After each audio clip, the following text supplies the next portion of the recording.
What's going on, guys? Welcome back to the channel. Today we're going to be going over when you should start using plyos. This answer is going to completely depend on what you're using them for. If you're a young guy just trying to fix your mechanics, you can start with them pretty early. You can start with them around 9 years old. It's really just going to depend on what you use them for. Younger guys, they can use them to correct some inefficiencies when it comes to their mechanics. That's completely fine.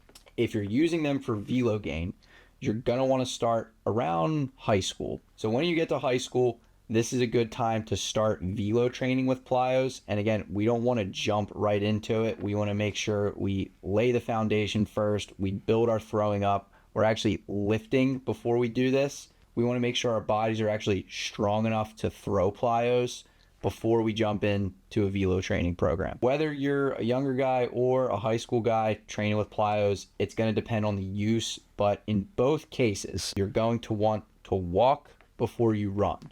Make sure that you're laying the foundation, you're doing the small things first. So like, for example, in high school, you want to make sure that you're in physical shape to throw plyos. We're doing long toss plenty before we jump into plyo training.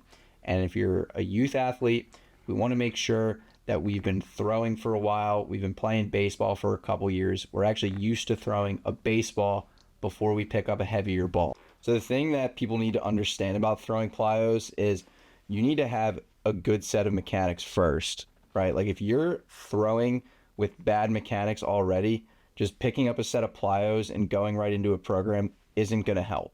You need to actually address what's wrong with your mechanics first, fix those, and then you can start to throw plyos.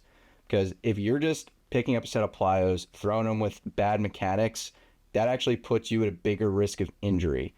Because your arm at that point isn't used to weighted balls or plyos or anything like that. You need to just get your mechanics addressed first, fix those, and then you can jump into plyos. If you're someone who has bad mechanics, you're going to get more velo gains from fixing those than you would from throwing plyos. Another thing too is when it comes to the weight room, you need to have actually good form and build a base layer of strength before you touch a weighted baseball or a plyo. If you're lifting in the gym with bad form, that's going to affect how you throw plyos, and it's not going to be good. You don't want to do this.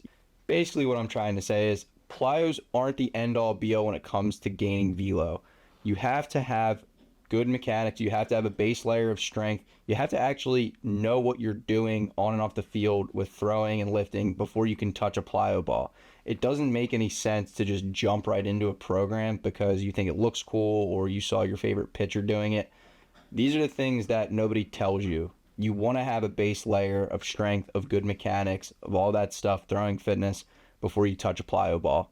Listen, plyos aren't bad to use. There's just things that need to be in order before you use them. There's no way a 16-year-old with horrible mechanics and has never touched a weight in his life should be picking up a plyo ball. That kid needs to get in the gym, good mechanics, and a gift card to Chipotle so he could put on weight before he ever touches a plyo ball. Guys, that's going to wrap this one up.